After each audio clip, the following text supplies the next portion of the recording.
Hi, how you doing? It's me, Stephen Bailey, all up in your headphones. Or on your speakers, or whatever you're listening to this on. Hey, what's up? Welcome back to Hollywood Happy Hour Podcast, episode number 11. Holy smokes. Welcome back. Glad to have you. And I'm your host, and today is a fun day. Talked to my buddy, Brian. He goes by his last name sometimes, but I know that he goes by Brian Hilarious because his last name is Hilarious, which is hilarious that he goes by that. And so I'm going to refer to him as that and probably tag him as that just because that's his actor name. Very good talk with him today. Super professional.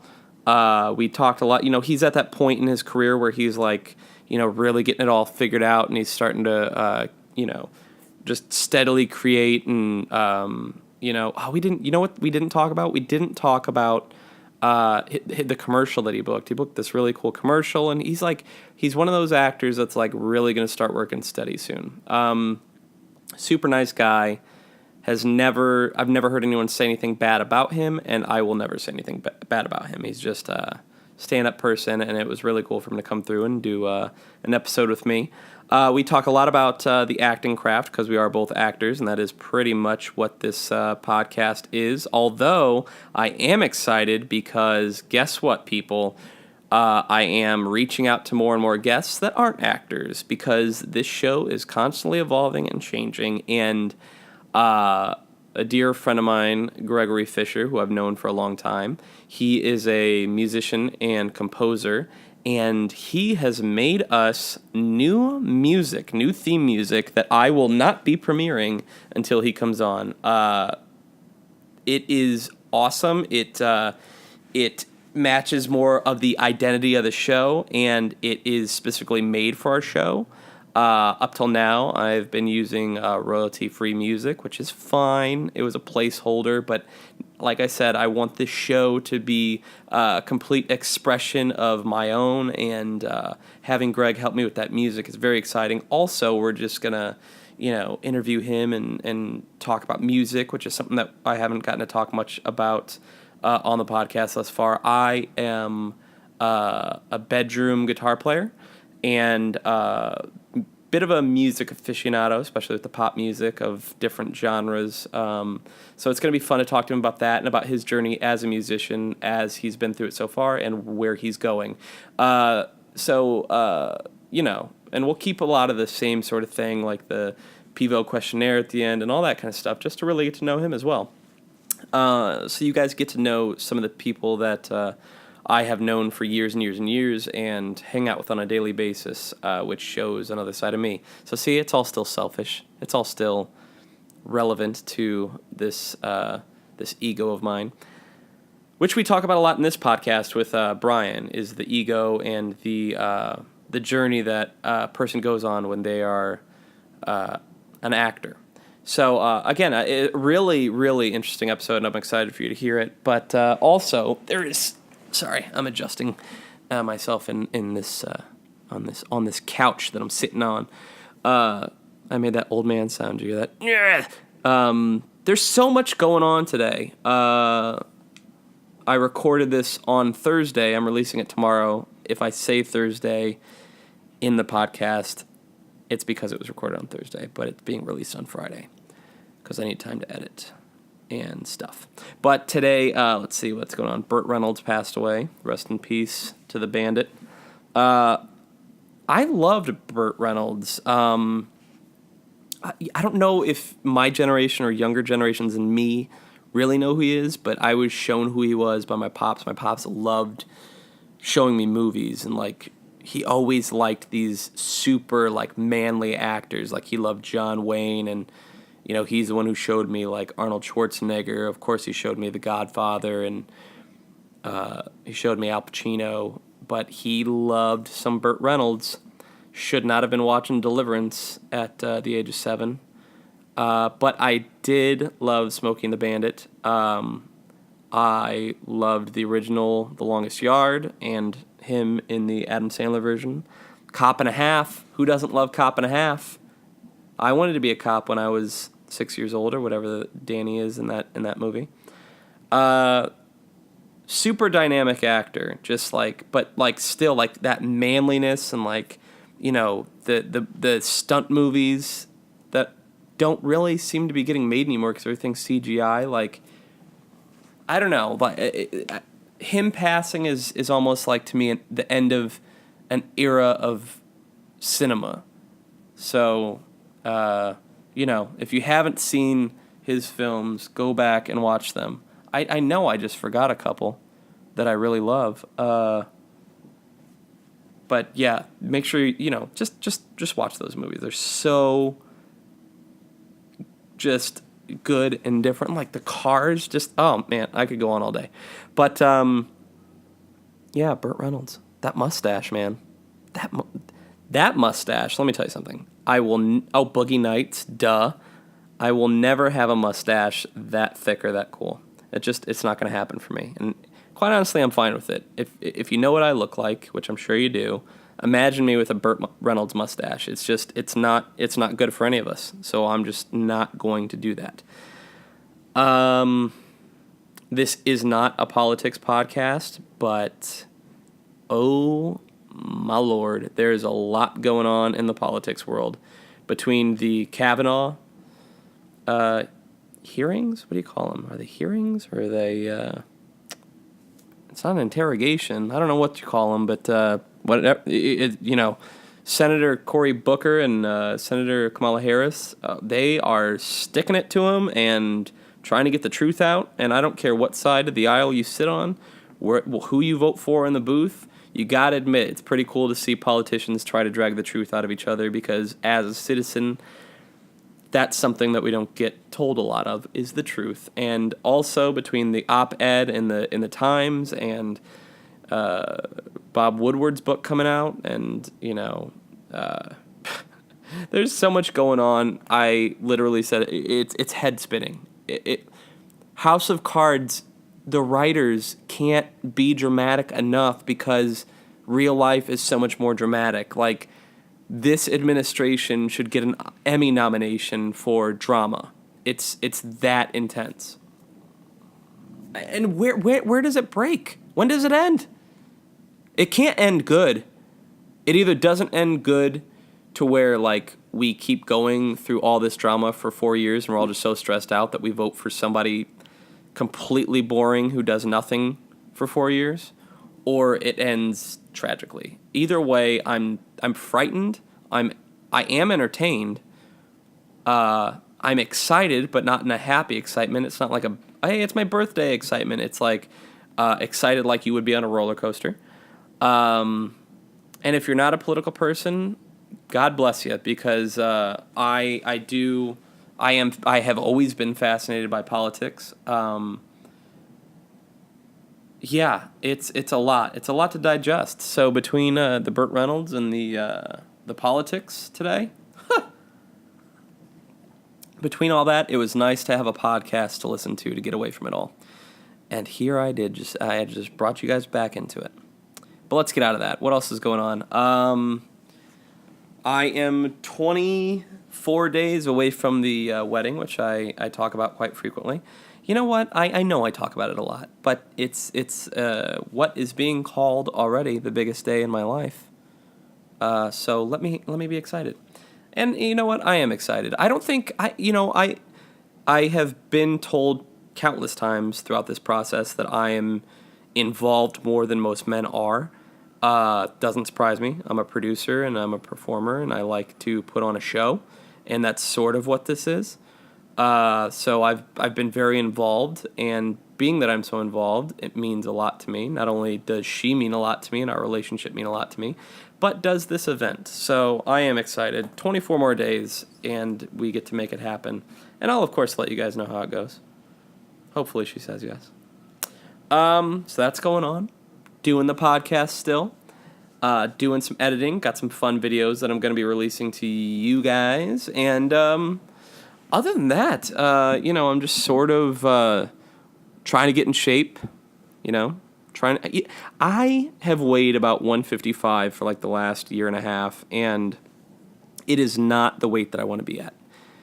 I'm aiming for 145. I don't know how 145 is going to look on me anymore now that I haven't weighed 145 since 2007. Okay, like I've always been at a happy weight at 150. Like when I go do a movie, I make sure I'm at like 149, 150. But I'm also looking to get into a shape that I don't know. Like I've always debated, like, do I want to bulk up? Because I can bulk up pretty easy.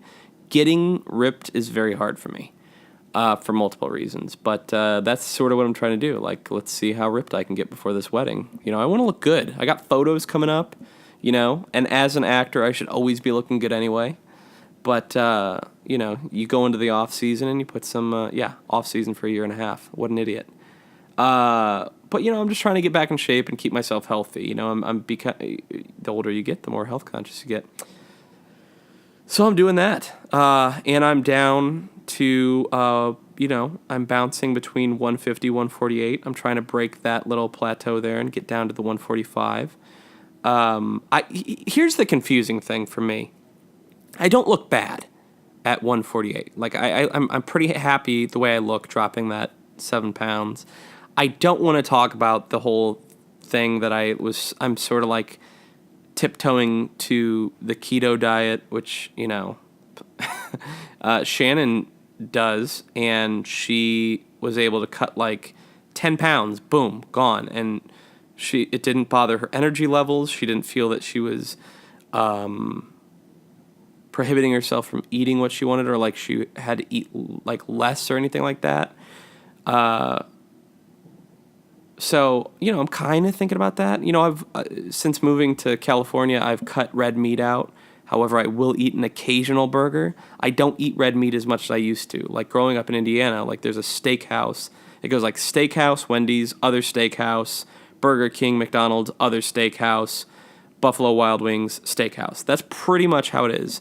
And, so it was always like burgers and steaks and pork chops and bacon. And so cutting all that out and then having an occasional burger, I'm trying to keep the red meat down. Don't do the dairy, which is a bummer. But like I grew up like we drank milk like as a beverage and eating ice cream and like yogurt. And like I still do like a Greek yogurt in the morning. But other than that, no dairy. Don't do the ice cream anymore, which I miss. Don't do soda. Try to stay away from candy. I am a sucker for Sour Patch Kids. I love Sour Patch Kids. If you had Sour Patch Kids and you said, want one? It'd be hard for me not to just grab the whole bag and shove them in my mouth. They're so good. I don't really care for candy, though. I'm not really sweet tooth, so that's been easy. What else am I trying to cut out? Why am I telling you guys all this? Oh, just talking about getting healthy for the wedding. So like the diet thing is very important. I'm trying to eat more greens. I take my supplements, and I'm just trying to up the intensity of my workouts. And so, I know what it was. Okay, see, this is the problem. I talk. This is what I do to people in real life. I talk and I just meander for minutes on end, and you're like, just get on with the interview, buddy. But the problem is I really like watching MMA, and so I especially like watching fighters that are my height, and it'll be like, this tail of the tape, you have so-and-so, 5'7", 135 pounds. I'm like, that's 20 pounds lighter than me. I can't drop 20 pounds. How would I drop 20 pounds? Would I even exist if I dropped 20 pounds? I mean, I would. They look fine. They're very skinny, very fit. But then I'm like, wait, if I'm 20 pounds heavier, am I fatter than I think I am?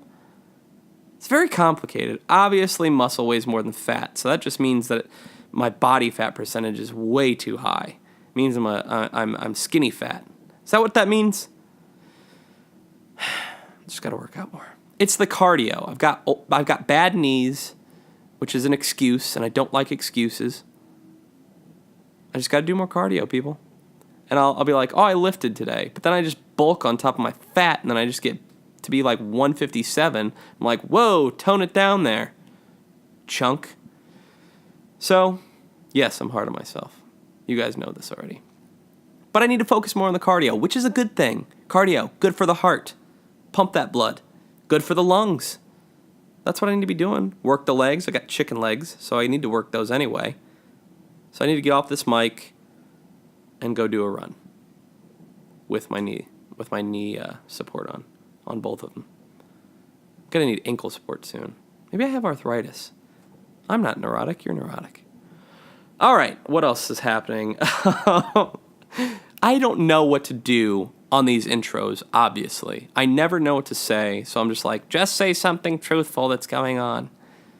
Because truthfully, all that's going on is I just create stuff. And I feel like that's boring. But whatever. I've been doing this thing also on YouTube where I'm like posting these like inspirational vlogs. And they're fun, but it's like I get in my head because I'm like, that's not acting. And I'm like, well, so what? If you can do something, do it.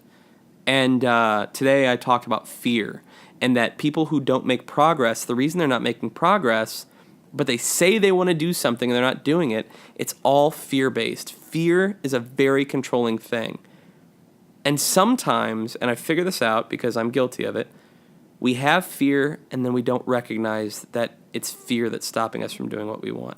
We make other excuses. And when we make excuses for why we're not making progress, that's fear. And you have to find out, I have to recognize that I'm making excuses. I have to realize what the fear is that's causing me to make the excuses and tackle the fear. You have to go to the places that you're scared because that's the place that you need to be because that's the place where you're going to grow. And we talk about that a little bit in this podcast with Brian. So I'm coming to a lot of realizations. I'm still learning. I am fascinated by the human condition. I'm fascinated by growth. I'm fascinated by psychology. And I'm just fascinated with learning new things and learning about new people. So I hope you enjoy episode 11 of the Hollywood Happy Hour podcast with Brian. And as usual, subscribe, rate, let me know what you think, comment, hit me up with an email, whatever you want. And, if any of this first 15 minutes relates to you, let me know how your experiences are going. You know? All right. Happy podcasting. Talk to you after. Okay, so we are doing this. All right. Awesome. I'm glad to have you on here. Thank you.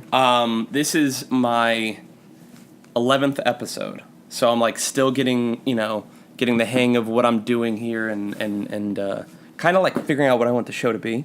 And like it's been evolving because when it first started, it was going to be me and a buddy of mine, and we were just like sitting down talking, and then by episode 2 we realized like we can't just keep repeating this. Okay. And then he also got very busy because he's super duper successful. And then I was just starting to interview some people, and then they were just straight like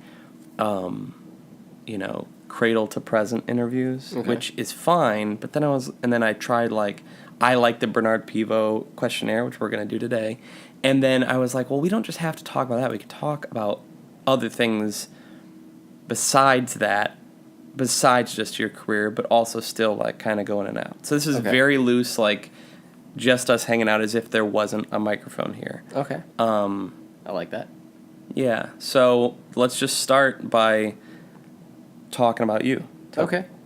Give us your name. Okay, this is gonna be so like I know. superficial, but name and where were you born? Okay. Well, my name is Brian Larios, and I was born in Venice, California, and I'm an actor, just like my buddy here.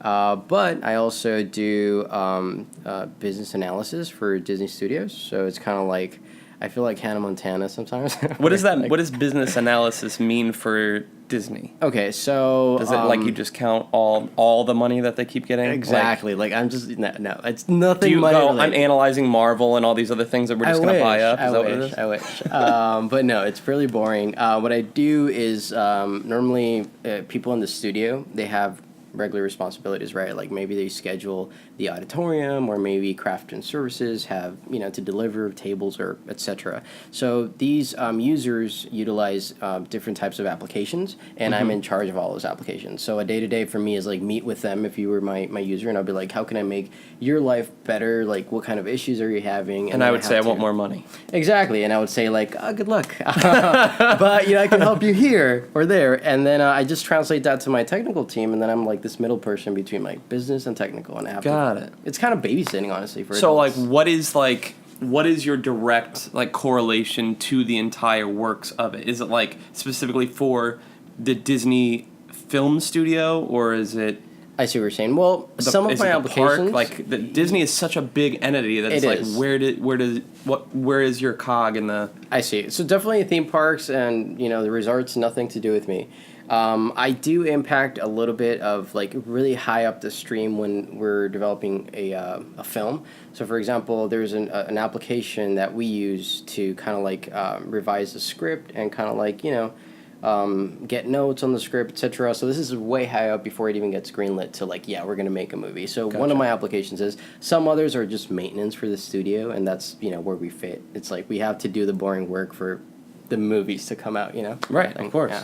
To have a studio to make the movies in. Yeah. Got to clean the sandbox. Exactly. So how long have you been doing that? 3 years now. Wow. Yeah. And was that your first sort of foray into like... No. Well, I mean, I have my bachelor's in computer science, thanks to my parents, because they pushed me to it. Thank you, Mom That's and Dad. a good thing to have, especially it in is the future. Good. It's all that it's going to be, right? As an adult, I appreciate it. When I was a teenager being like, I want to be an actor, you do not appreciate it. Right. You're like, why are they like oppressing me? Whatever. Anyway, but yeah, so I got that. I started working for Dell as an internship, which got me a job at HP. Ended up going to NBC Universal, Have IBM. you ever worked for a shitty company, or do you only work for really good not companies? yet. Okay. Not Got yet. Yeah, I mean, so look, and this is, to get away from entertainment for a second, just talk about like the current state of everything. It's like my brother he just started college. He's much younger than me.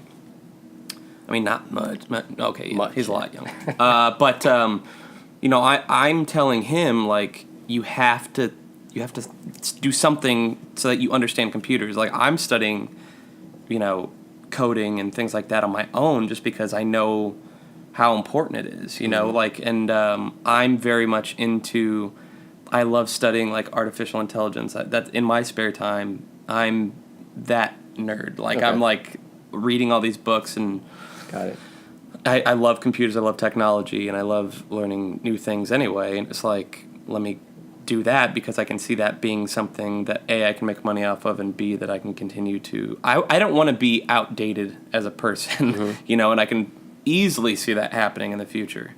So my two questions are: do you feel like that was a good thing for you to study as wanting to be in the entertainment industry because it's not a fallback, but it goes alongside? And also, do you feel like even for you, like you're going to have to keep studying to stay current? Yeah, totally. So the first question, absolutely now.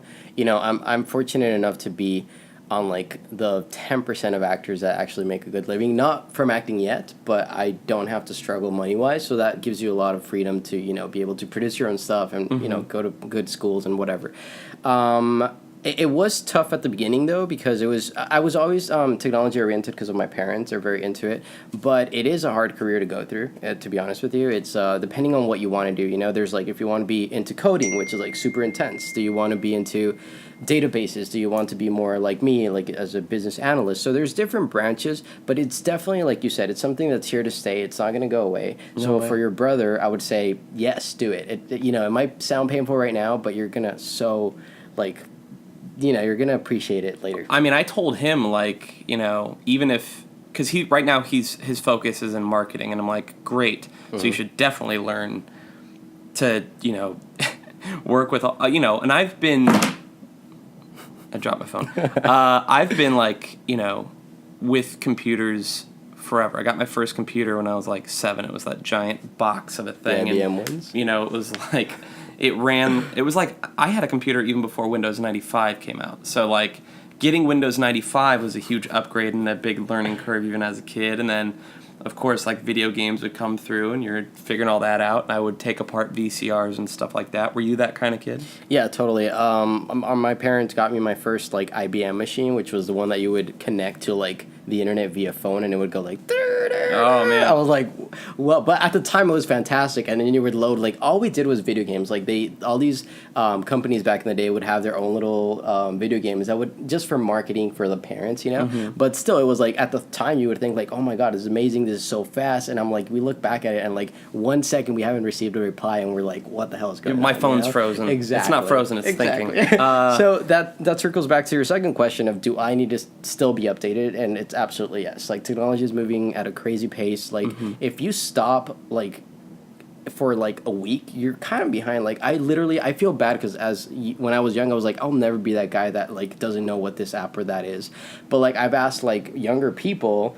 I mean, we're 28, but I'm younger, and they're like on things that I have no idea what's going on. Yeah, I saved your butt there. But yeah, I was like, okay, so you're chatting through the system. Why like Snapchat for me was a big like, I wasn't feeling comfortable with it. You know, Right. it just the interface is a little goofy for me. So yeah, I definitely think it's something that you have to keep up to Right. date. I mean, not only for if you are an actor, for marketing yourself, because that's very important. I mean, sometimes I think I'm annoying how much I post, but it's just because to me it's partly creative, and other part is like marketing myself because I always want to keep building this thing that I'm doing. It's what we're doing right now, but this is also fun and creative for me. So now I have 2 more questions. What was your favorite game on those old computers? Okay.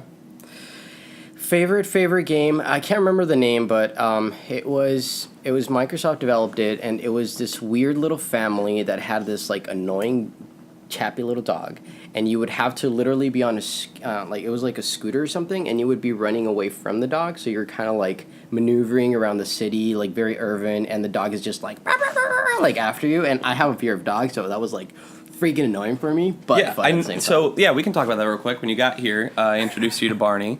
I've never seen you. I've seen you go up on stage, which everyone's number one fear is public speaking. You do that no problem. You came in, and my tiny little Yorkie froze you. It did. But I think like dogs are so interesting because like he could sense that on you that and it. Like, I don't want you to feel bad about this, but I think it made him feel bad that you were scared of him. Like, he always barks at first, partially because he's excited, and 2, because he's scared, right? But, like, even the distance he's keeping from you right now is very interesting to me. Right? No, I'm telling you. For everyone that can't see, of course, this is a small dog. It's not big at all, but I've never been attacked because I get that question a lot. Like, have you ever? No. I think it's just something that I was born with, and it's really weird because one of my friends told me that dogs or animals normally can't tell between like it's all gray area for them. It's either a good feeling or a bad feeling. And my energy when I'm like paralyzed, I can't move. They pick it up as bad energy. What I'm concerned about is what are they going to do with that bad energy? If it's a big dog and it comes at me. Well, I think about that all the time because I'll be walking him and like a big dog will be like "Rah, rah, rah," at him, and he thinks he's protecting me, or I don't know what he's thinking, but he just it'd be like me going at Shaq. Like that's stupid, but he does it, and then I'm like, as the owner of him in the situation, I can't have any fear of that big dog, and I'm not really scared of dogs. Like. When I was a kid, my friend had this dog, and I don't even know what breed it was. It was like, I think it was half bear. And it would we would have our winter coats on outside back in Indiana, and he would latch on to our arms and whip us around like rag dolls, and it hurt, but there was something, I kind of liked it. I liked wrestling with him as like this wild animal. It was like, to me at the time, it felt like that scene from, not The Departed, the Leo DiCaprio movie where he wrestles Oh the my bear. God, no way. I was like 7 though. I was like 7. That explains a lot about your character. Yeah. I mean, I was always very, And then I want to go back to the computer thing because you just reminded me when I was a kid, and we were on the computer late at night and we were trying to get online. And you would have the dial-up sound. Did you ever do this? Like it'd be like 1 a.m. and you want to get on the computer, so you're putting all the pillows and blankets around the computer so that the noise can't get out? Oh my God. I thought Because you couldn't turn the volume of that off. It wasn't Exactly. controlled by volume. It was just It was such bullshit that you couldn't control the volume on that. It would just go bananas. That was so stupid. I know. And I felt like the longer it went on, the louder it got, where it was like, Hey, that just makes you appreciate where we're at right now, you know? Yeah, well, how am I going to catch my kids at 1 in the morning? Yeah. It's an You impossibility. probably don't want to. Probably not. Especially if they're No. teenagers. No, Just you let don't. them be, you know? Yeah, how many viruses did we get on that computer? Back Oh in the my day? God, yeah. Good God. So let's go back to your parents real quick. Tell me, because I don't think I've ever even talked to you about your parents. Where are they from and what do they do? Well, it's interesting. My mom was a typical stay-at-home mom. She always wanted to do that. My dad, on the other side, he's completely opposite to me. That's why our relationship is a little rocky. But he was like he got his like black belt in karate. He was the super tough guy. He opened his own little private security company. All great and stuff, but that's so not me. Like violence, not my thing. You know, I'm a small person. Very attractive, but small. And so, there was always that conflict. My mom originally was from Argentina, but she's born in California. And my dad, who is actually my stepdad, is from Spanish descent. And right now he's actually in Mexico trying to expand his company over there. Nice. Yeah. So, with your mom being from Argentina, you have been to Argentina, right? No? Are you going to go? I mean, I want to. We just don't really have, like, anything really, like, there's no real family back there that we know of. There's, like, no connection. If I were to go, it would just because of an adventure, vacation destination, that's all. Right, yeah, and who wants to have those? I know, right?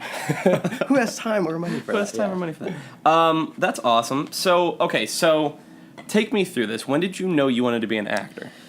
Well, I always feel like there's two answers. Like, the first one was when I was a kid and I was watching, weirdly enough, not even a live action, it was cartoons. And at the time, I would just be, like, so amazed by the fact that I could be entertained by hours and hours just by looking at a screen. So with that, I started to kind of, like, dig in and ask my parents a little bit of questions, like, what's art? Like, what is this acting world, etc. And I knew, like, deep down I wanted to be that, but of course, you don't know what you're doing when you're a kid. I also wanted to be a paleontologist. I wanted to be so many things at the time. But I think it was until I was, like, out of college. I was, like, 22, 23, and I had one of those moments where I was like, I was doing pretty well. I was working for IBM. I was driving down this road, very dark road, and in a nice car for my age. I mean, I had a Camry. It was nice at the time.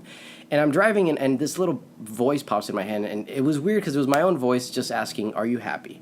Just like that. And it stuck, like, a week with me. Like, am I happy? Like, I have money right now. Like, I have What a a good great job. place to even be in, though, for you to be able to ask yourself, Right? am I happy? Because obviously, like, you weren't so miserable that you're like, I'm unhappy. But you were in that middle place where you're like, am I as happy as I could be? Is really what it sounds like, what I hear you saying, right? Exactly. Or it's maybe that kid that, like, never got that closure, right? So that's when I said... Or is it, are you happy? I know, right? It's like, goddamn, no. I don't know, but it was that question that haunted me until I had to figure it out, and that's when I really said, you know what? I'm not really happy. I need to do this other thing, and that's when 5 years now, I think, officially I said, for better or worse, I'm doing acting. Right. Yeah. And thank you for, like, being honest about the job thing. Like, I'm sure you heard, I forgot the actor, Jeffrey, did you hear this thing about the Fox News slamming that actor that works at Trader Joe's? He was on the Cosby Show. I think I heard a little bit about that. Yeah, I feel bad. I'm gonna look up his name real quick. Yeah, I mean, like, actors have to work, and I wound up tweeting about it. Like, dude, I work jobs all the time because, like you said, we have to produce our own work. No one's paying us to make all this stuff, and finding the balance. For me personally, I want to talk about that with you. Finding the balance of working all these jobs, or for you, you work one job, but probably a lot of hours there, Yeah. and finding the balance to do that and pursue a second career. Jeffrey Owens, I thought it was. Jeffrey Owens. But to work basically two careers at once is not easy, especially when the one that you really want to be doing doesn't necessarily want you back. Yeah. Do you know what I mean? Like, Exactly. it's like if you're like where we are now, it's being in the friend zone and being convinced that you can convert that person into loving you back. Exactly. Like, that's what being an actor is nowadays. Yes. So how do you find that balance? How do you keep that going without pissing your employer off and with still making steady forward progress in the acting world? I think it's honestly, now that I've been thinking about it, it's like two major components. It's one, the type of people you surround yourself with, because having that support system of like-minded people that are also as dedicated as all of us in the industry are, is like one, like very inspiring. It's, it helps you when you have the shitty days, which we all have. And secondly, I think this applies not only in the corporate world but also in arts. It's like we need to have that. What is the word I'm looking for? It's a work ethic, you know? So regardless of what you do, if you're a waiter, if you're a CEO, if you're whatever, as long as you have work ethic, people will trust you enough and then you get flexibility. And then once you have flexibility, that is what you need. Because for my personal experience, when I was at IBM and I was, trying to get into this acting world, I would take my meetings on the subway because at the time I didn't have my car. I would literally, I've been on stage where it's I have a little break and then I check a production problem that's going on and I send an email. So I have to sacrifice our spare time, quote unquote, our free time, right, and plug in all my work that I left behind while I was going to an audition while I was there. But at the end of the day, I just have to remind myself, well, are you still up for it? And if the answer is yes, this is what you got to do, and you just right. It's it's not like you can. I don't know how people find a balance. Are you working at Disney 40 a week or more? A little bit more. A little bit more. Yeah. Jeez. So I have taken on multiple part-time jobs. One, I work at a theater, so that's still around the thing I'm interested in. And then I do the Starbucks thing because it's quick and easy, and I can go in for a 4-hour period and have the rest of my day to go audition and to create things like this or write or go do stand-up or whatever it is. I can have that flexibility to do that. Do you ever find, because you're working there in the day, that do you feel at the moment you can only do things at night, or do you have are they cool with hey, I have an audition at 2 p.m. I'm going? Yeah. Well, I've been lucky enough that my position as business analyst allows me to manage my schedule. So right now I'm on the clock, I came from work. Or sometimes I have an audition. I manage my meetings around. Sometimes, unfortunately, maybe it's a very important meeting that I have to be there. So it could get in the way. But for the most part, I'm able to adjust and be all right, I'm going to go to an audition, but I'm right back and I start doing my thing. Gotcha. See, that's so rare though. You know that. Dude, there's no way my lady Shannon could be hey, I'm gonna leave I'm gonna leave the office right now to go do an audition. They'd be well, don't come back. You know what I mean? No job, no full-time job. There's a reason I don't have a 40-hour job, is because that is rare. So good for you for having that ability to stack it that way. Okay, so we know when you wanted to be an actor. We know what you do now. We found the balance. Now let's just go through do you lean more towards theater, film, TV? We'll get to, I know you film the commercial and stuff like that. You write a little bit. Right. Let's just go through it and talk about what what is your goal? What is your interest? And Perfect. I love that question, by the way. I feel every time I answer this question, I feel I'm a bad actor just for saying it, but I have to be true to it. So for me, theater, as everyone is always oh, the theater. I like it to exercise my acting muscles. I like it because it teaches you a lot. It pushes you to be better. All of that, totally pro for. But it's not my first love. For me, film is where I want to be, I just love the fact that we're kind of not stuck, but we're preserved in time for I don't know how many generations, and I just love something about that. I don't know. It's because people don't want to die or they want to be remembered. I think that's part of it. I think legacy is a big part of it.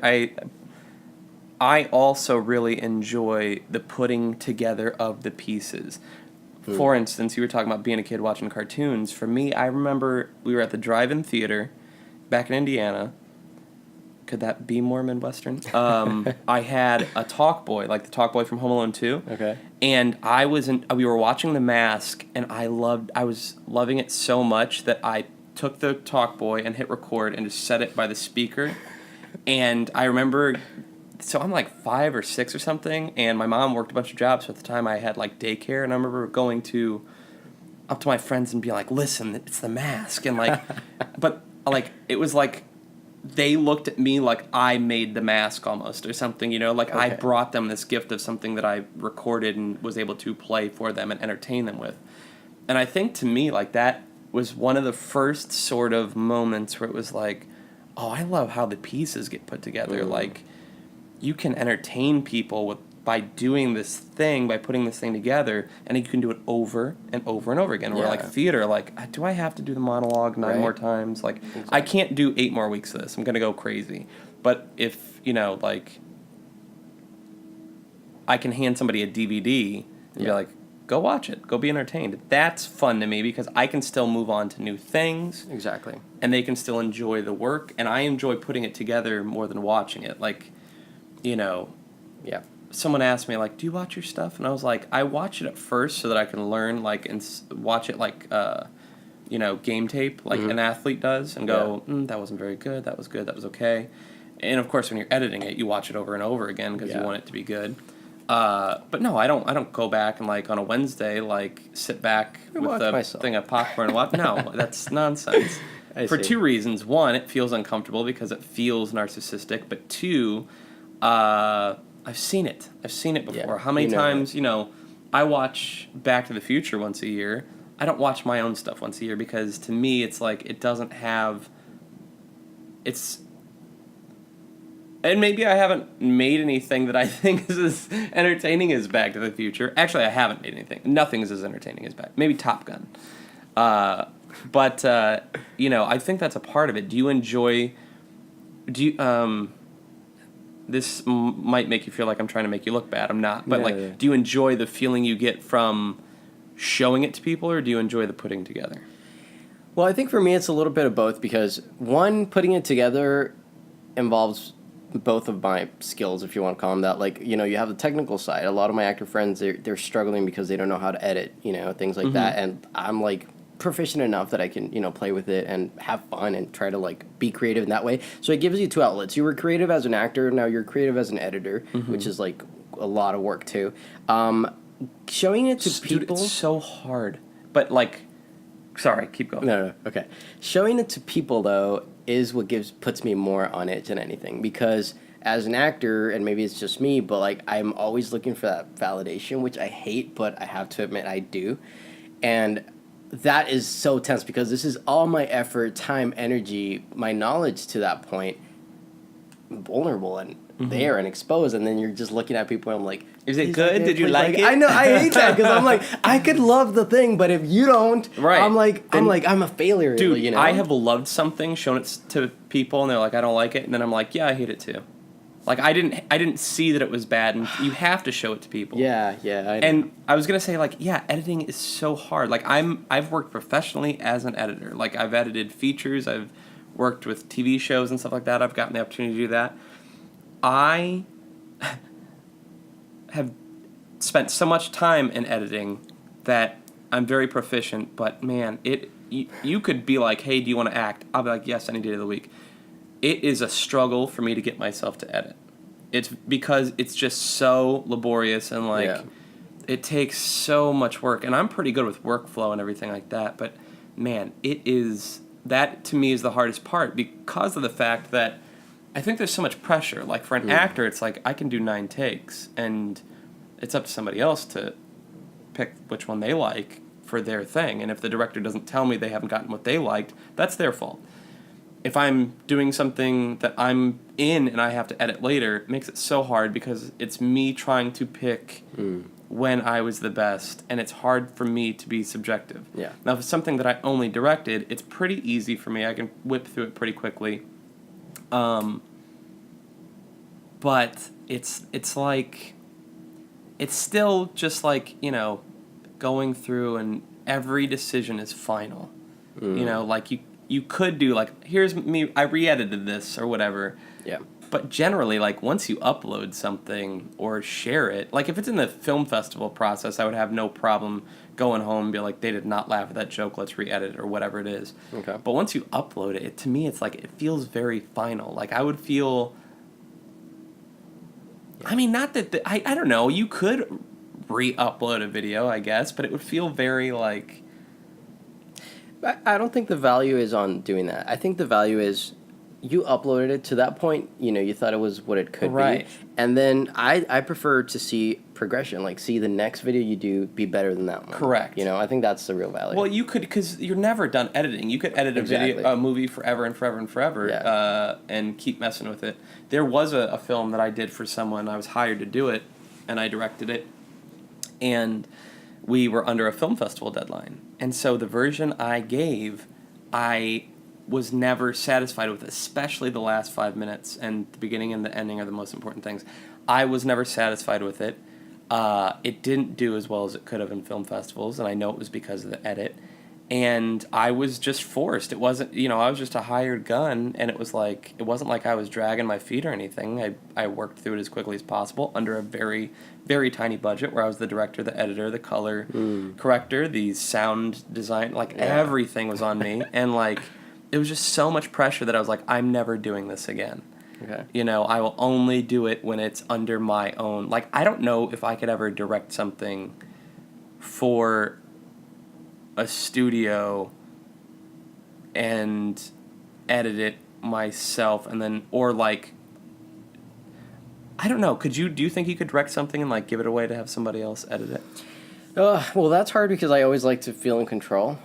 Been there, done that. But I feel that if it's something that the script was good enough, wow, this is a great script. I kind of normally feel okay, I'll trust it to somebody else to do the rest of it. If I think it's a script that it's scratching its way to be kind of okay, then I do feel like I need to be a little bit more in control. Just my perspective. Yeah, absolutely. Yeah. It's tough, and you could give notes to an editor all day, but sometimes you got to get in there to get that specific rhythm, especially if it's comedy. Very difficult because they might not have that comedic rhythm that you do. Yeah. Especially if you are a trained comedian and you've been doing comedy for years and years and years, and then you're letting somebody who's only sat behind a desk cutting stuff do that. Yeah. It can be very difficult. And also, their thing could be funny, but it's not the funny you were going for. Yeah. So difficult. So let's talk about writing, though. So because you edit, you write. You sent me a script that I think is fantastic. Oh, thank you very much.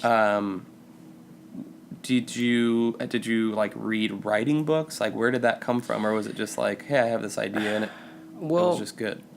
I feel like writing for me was it surfaced based of necessity because absolutely. I mean, it wasn't I don't. I'll be honest, I don't really enjoy that much the writing part. I enjoy everything else but the writing. Oh, interesting. Okay. But the only thing that I consider myself good at is I normally have my brain is always looking for concepts. Wouldn't it be cool if this and this and if that and that. And when I have a concept, I literally wake up. Normally it happens at night. I wake up, I write it down, I have a little notepad next to my bed, and I let it be. And then if it keeps coming to me, I'm just you know what? I'm just gonna start writing about it. And the script that you wrote, it was it's kind of special to me because that I read, not I wrote.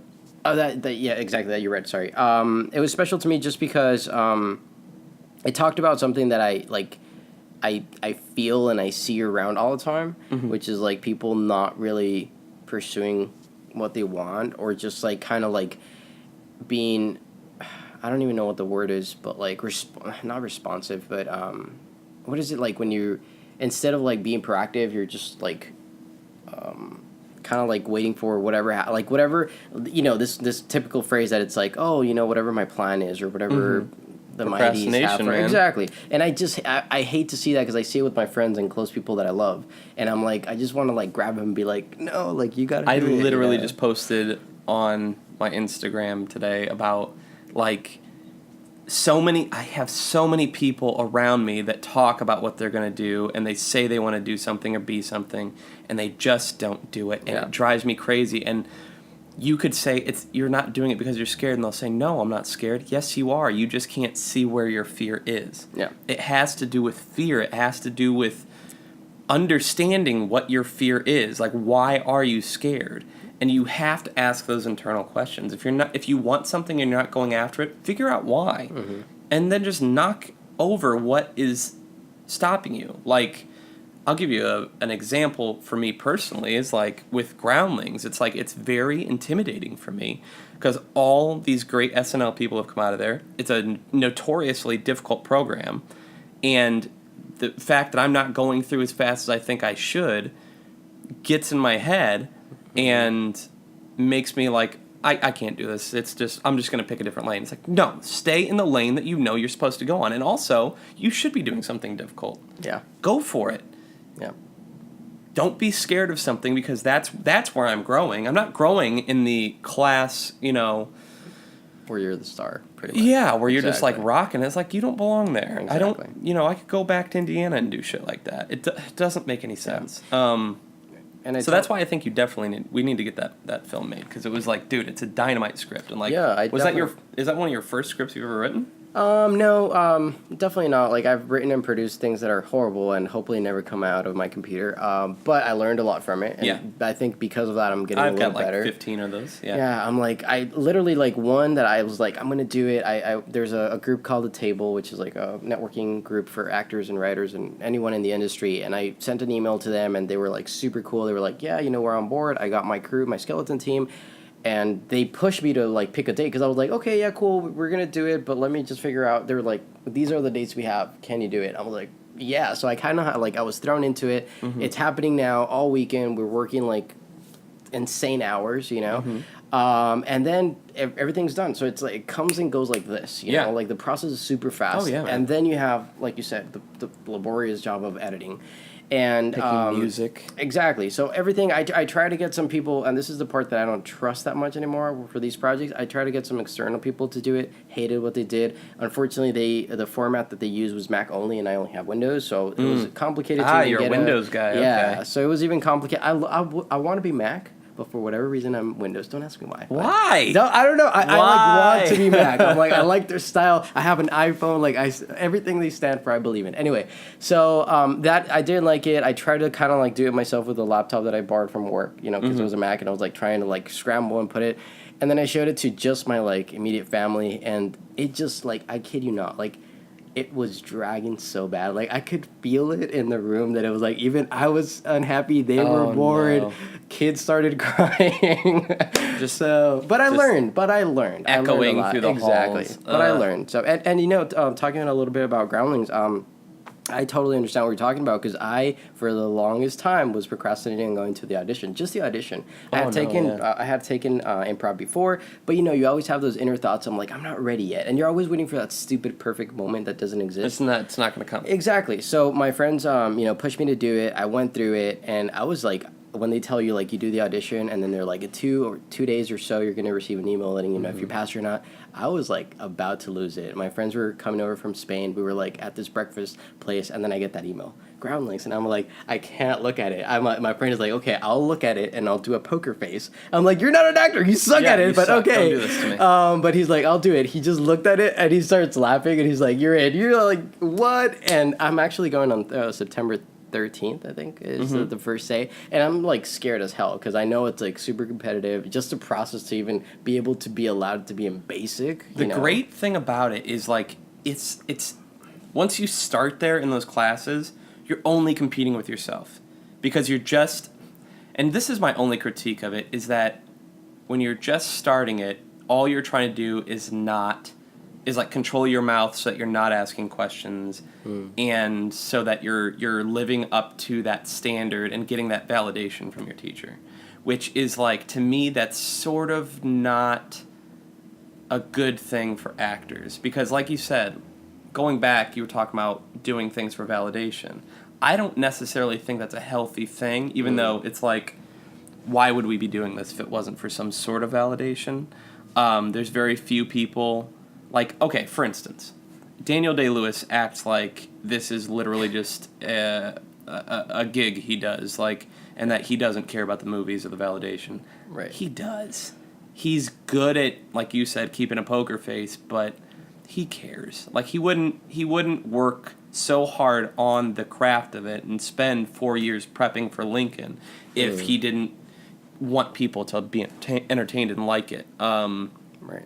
But I don't think that validation addiction needs to be perpetuated by Groundlings teachers, but at the same time, like, I get it. They want it to be, they want a certain level of quality to come out of there. And if you go to any of their shows, holy shit, do they have quality? I mean, even people that I know that have only like went to intermediate and stopped or whatever it is, they have a really strong ability to be present and to improvise and not have it be like, you've improvised with people that aren't trained, and Yeah. sometimes they say funny shit and they're trying to be like really meta and say like I hate when people do this. It's like they're like improvising and then they'll say something specific to get a laugh. Like they'll say barbecue ruffles or something like that, and like you laugh because they said something random. And it's like, that's not what improvisation is. You should be able to improv whether you're doing drama or comedy, and within the comedy stay in a real, keep it grounded in reality. But like, dude, you'll just go in and have fun and like try not to be, because I was too hard on myself. I am continuing to be too hard on myself with that. And so I don't want to see that happen to somebody else. Like, just go, you'll be fine. Let me ask you something really quick. How do you feel as an actor, like in the scripted world? How do you feel that improv like helped you in a scripted world? Well, okay, so now you're asking me a complicated question, because I can be the bane of somebody's existence when it comes to directing me as an actor, because I love to make things my own. Now, if I'm doing like, if somebody hands me like Tony Kushner or David Mamet or Shakespeare or Arthur Miller or Tennessee Williams or like a really great writer, I'm going to stay in there and I'm going to improvise in between the words. I can improvise with action, right? And still make it my own. I can add a rhythm that is my own, unless it's like Tennessee Williams, because that is a specific, or a Shakespeare, that's a specific rhythm. Right. But like, honestly, man, I love to improvise. And if it's comedy, I'm going to improvise. Unless the director is like, stop improvising, just say what's on the script.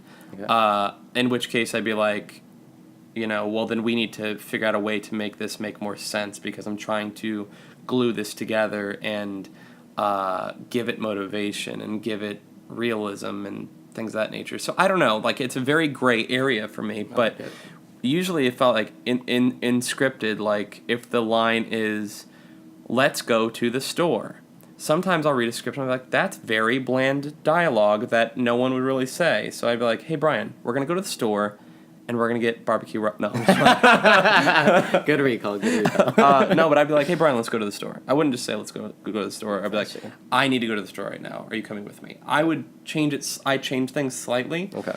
So that it feels more you. But going back to like, my listeners are probably so sick of me talking about this movie.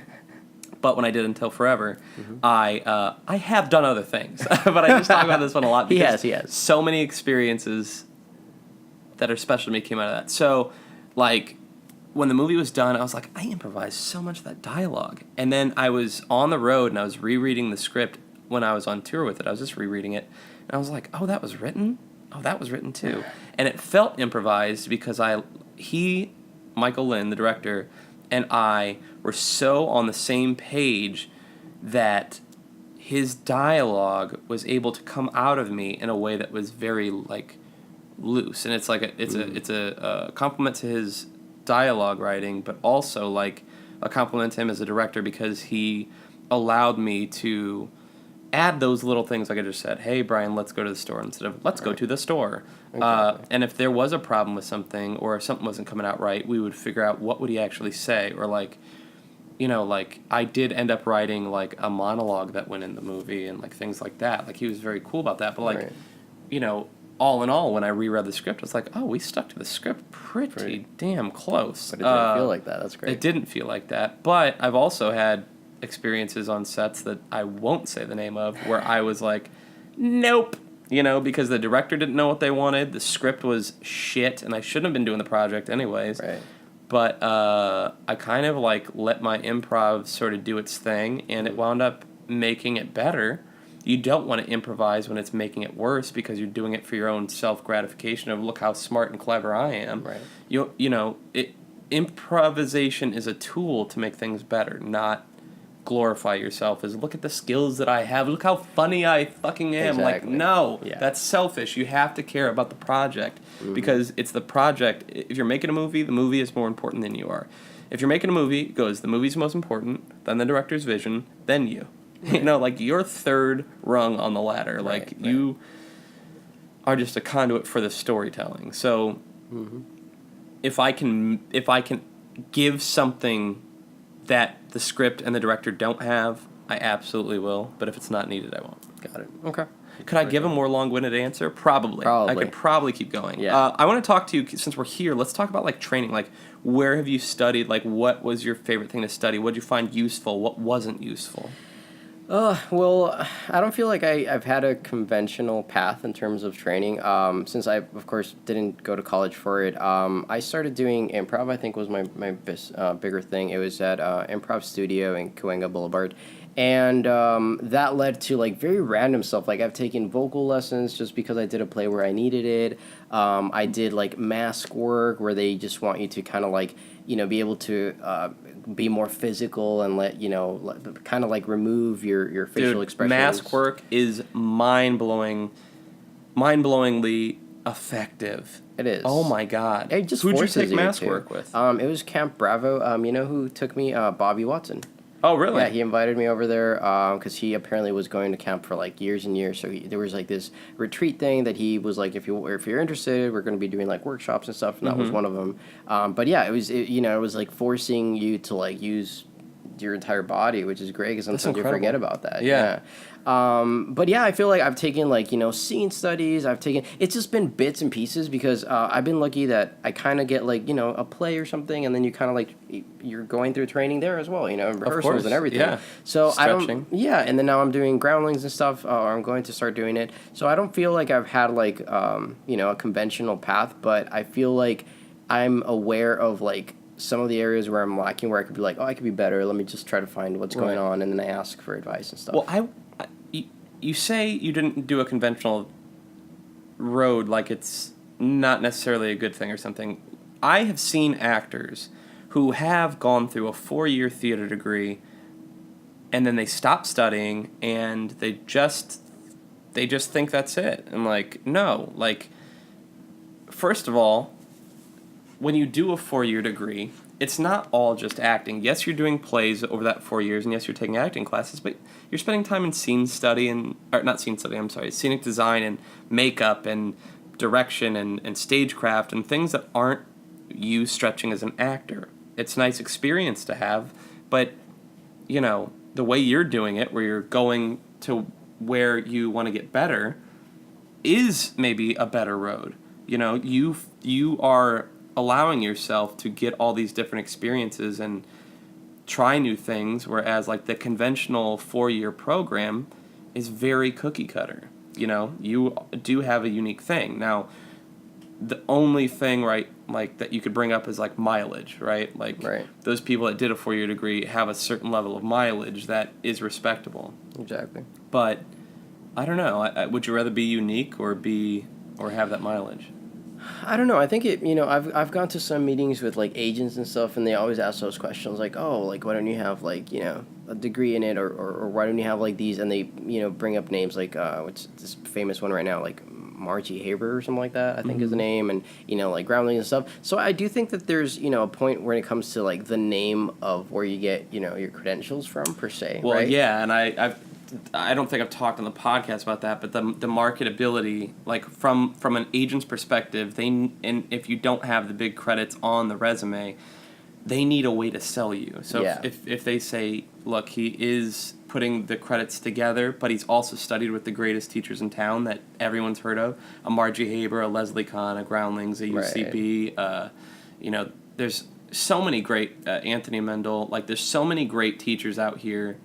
Larry Moss. I gotta stop. But like I am in love with like I want to learn with study with all of them. Like in Howard Fine.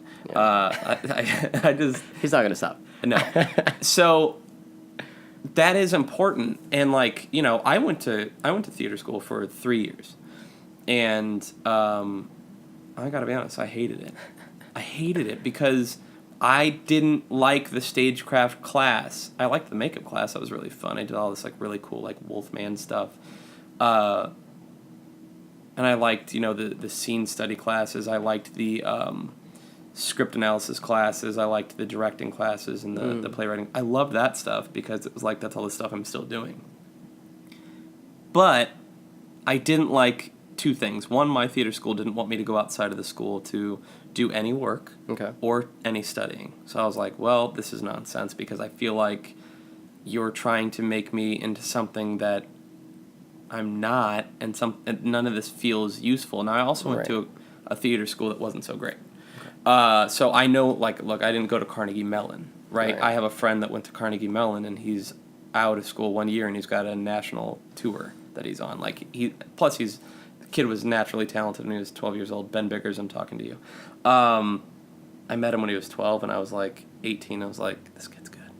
And so I was like, put him under my wing, and it was, like, maybe uncomfortable because I was, like, an adult man, but, like, talking to a 12-year-old. But it didn't, like, I just knew this kid was, like, going to be special, and he sure is. But anyway, yeah, I mean, like, don't feel weird that you're going on a different trajectory than other people because, I've seen it work. I've seen it not work more than I've seen that classic 4-year degree thing work. And most people don't give a shit if you study, like, unless you study at, like, Juilliard, most people don't give a shit about your 4-year degree. Well, to be honest with you, I think another factor is taking into consideration, just how time is changing everything. So I believe maybe back in the day that made a little bit more sense because the equipment was super expensive, super heavy. You needed a huge crew to be able to produce something. Now we're living in an age where you can shoot the great things with your iPhone if you're really skilled at it, where you can afford, I have like a small, I have enough gear to be able to produce something small, and that gives you an opportunity that maybe generations before didn't have. So it's like, now how do you want to take advantage of it? How do you want to market yourself? How do you want to? Well, I mean, we're both prime examples of that, to sit down and have a radio show and then go to YouTube and have your own little studio with your own distribution plan. Right. That, if you get enough views and followers, you can make money off of, et cetera, and do advertising or whatever. Like, yeah, there's no reason to not... Like, I don't know why people are going to film school. The thing they're getting out of it is a strong network, an alumni program, and criticism. Yeah. And they get to, like, listen to special master classes with great filmmakers that come in, and then they just watch movies all day. You can do most of that on your own. I agree. And, I totally agree. Yeah. So many schools, too, dude. Yeah. Dude, like, they won't let their students put their work out. They'll be like, no, we own this. You can have your thesis, and that's it. Like, AFI, that's a great school. To me, it's the top film school in the world. But until their final thesis, they can't put anything out. Got it. Not even on YouTube. Really? Like, what? Wow. You have to let these people build their careers the way that careers are built now, which is through the internet, through social media. Yeah. If anyone's a prime example, look at Donald Glover. Minus 30 Rock and Community, everything he's done that made him successful was the internet. His YouTube sketches, Childish Gambino was born via the internet. Right. And they're just, like, the continuation of his career and the growth of it, like, it came out of that, and, like, he made the pilot to Atlanta long before it was picked up. By himself. Like, not by himself, literally, but independently. Like, he did it. Like, he did his own thing. Like, that's the way things work now, and for schools to, like, trip their students before they even start the race is nonsense to me. Yeah. So you're right. Like, I think the education system, especially in the arts, does need to evolve and change and prepare people. Yeah. And, like, not to get political, but, like, have you noticed they always talk about voters in two ways? Uneducated and highly educated? It's like, yes, education is important, duh. But our education system in this country is looked at, A, as a business first. Yeah. And B, it's not put together in a way, it needs to be reformed because it's not put together in a way that is setting people up for success. Exactly. Like a life skills class in high school should be the most important class you take. Or if you are studying the arts, let's say you are studying to be an actor, why are they not prepping you on how to deal with agents, how to look over your contracts, how to market yourself? Exactly. and then they, some schools give you shitty headshots and say, okay, here's a showcase, and maybe you get signed, maybe you don't. If you don't, what happens to you? Yeah. These schools, and how much are they paying for this? $80,000, something like that, minimum. For a theater degree. You can take that $80,000 and go study with the greatest teachers in the world, pay for the best headshots in the world, do a million showcases in front of agents, and still have money left over to make a really cheap feature. Well, but they are taking the advantage of the opportunity that acting is such a weird bubble that no one really has figured out, and you can't figure it out until you're inside of it and it's hitting you in the face. That's the problem.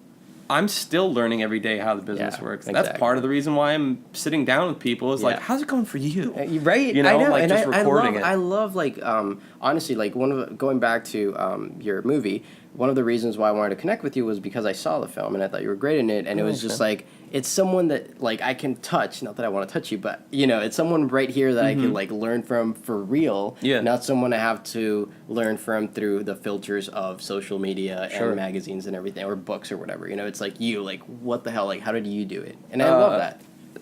Yeah, I mean that,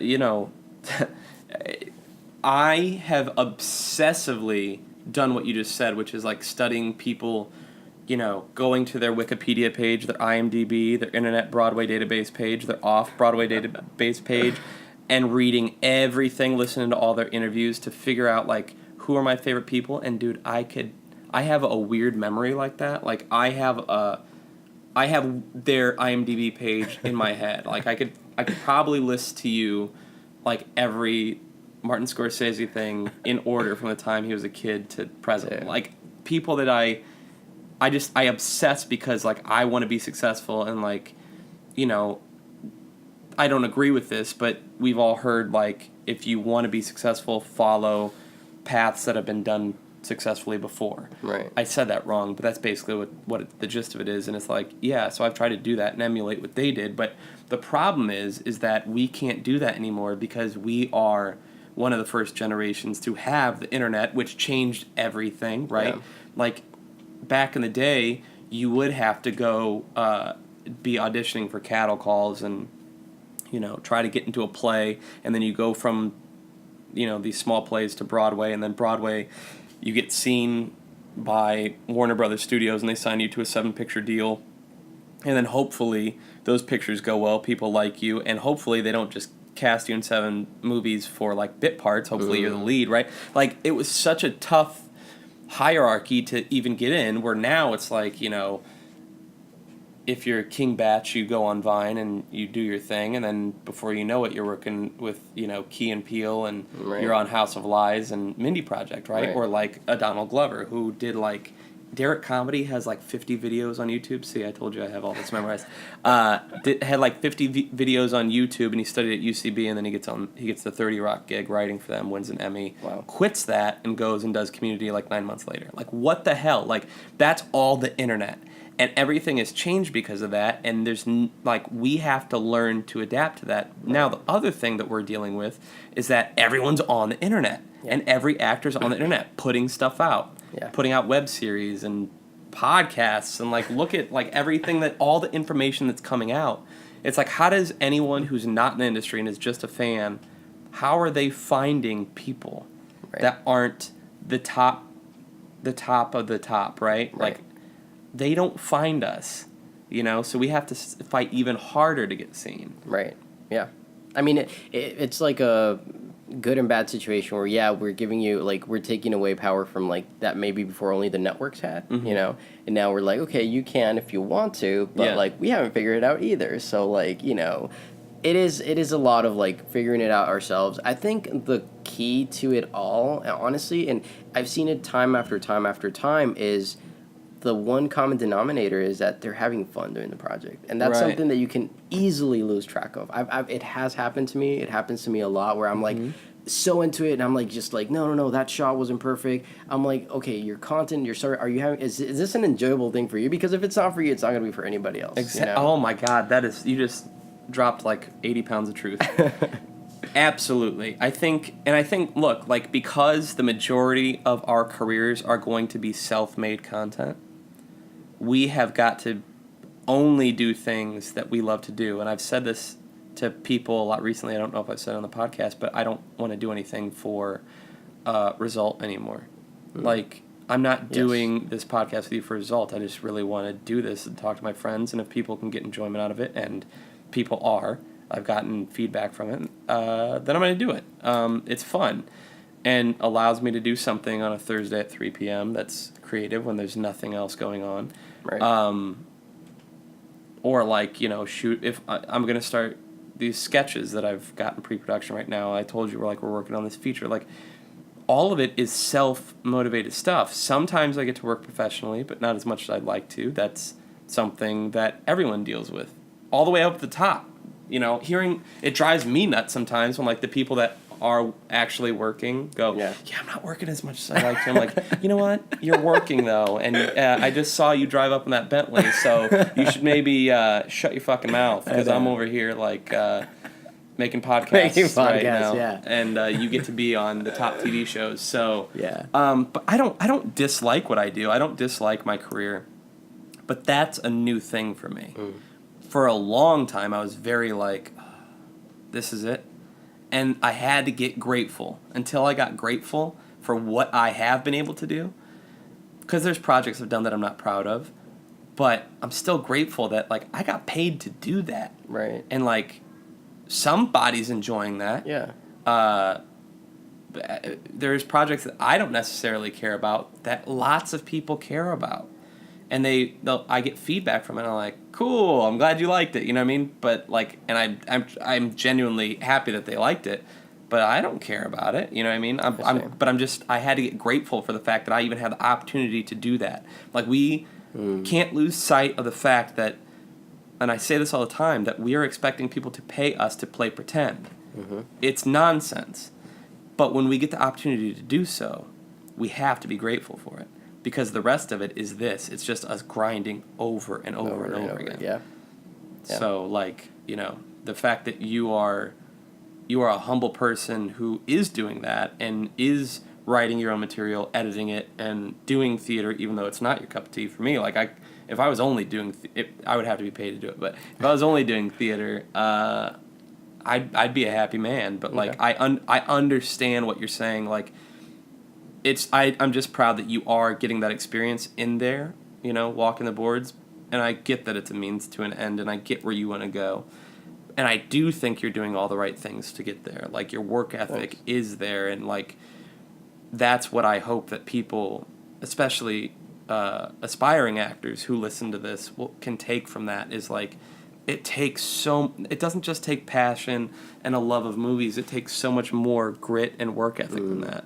I agree. Yeah, it's one of those things that I've been in those situations where I'm, like, driving back from, like, tech night, and it's 3 a.m. and I have to wake up at 6 a.m. to take a morning call, and I'm like, I'm driving there with, like, my face with, like, you know, still pieces of makeup on, whatever, you know, and I'm just thinking, like, what am I doing sometimes, you know? I'm like, is this like, is making this still part sense? of the path? Yeah, it's still, and I think it's normal for everyone in any career to, like, have those points to, like, kind of, like, ask yourself that, because we're allowed, you know, it's not like everything is set on stone, but I think the important part is your answer afterwards, even if it takes you a couple of days, is like, yes, and then, okay, keep going, you know? It's just, like, it's part, like you're saying, it's, like, this is not a glamorous business as people think it is. It's so not. Like, I was reading this article.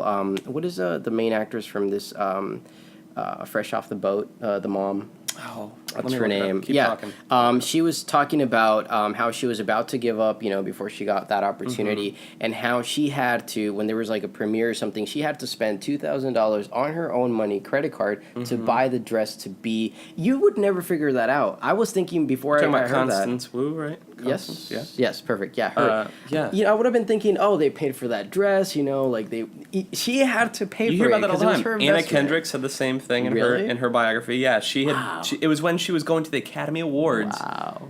And no one knew who she was, really, so people weren't, like, if you're super famous, they just, like, give you a dress. Yeah. Like, whatever, here, wear this, and please say who you're wearing on the carpet. Yeah. Like, Uzo Aduba from, I think I said her name right, from Orange is the New Black, same thing, about to quit, landed her big gig. John Krasinski from The Office, he was about to quit, 3 weeks, his mom's like, finish out the year, he books The Office. Like, you have to make sure that you're staying happy with it, and it's so hard not to give up. Yeah. But like, But one thing that I want to touch, and I really want to get your input on this, all these people that you mentioned right now, that they were about to quit when they get their big thing, why do you think it is when they're about to quit? I have a theory, but I want to hear what you think. I think multiple things. I think when you think you're done, you go into the room with no ego. You've had your ego beaten the fuck out of you.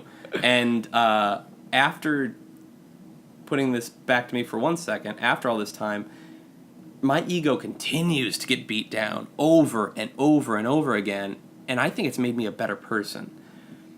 And it's made me more likable. It's made me more relatable. Because to be an actor, if you're arrogant enough to think you deserve to walk into a room to audition for these big parts, you have an ego and an arrogance. And in the beginning, people smell it on you. And I think it's just a matter of time before that gets beat out of you.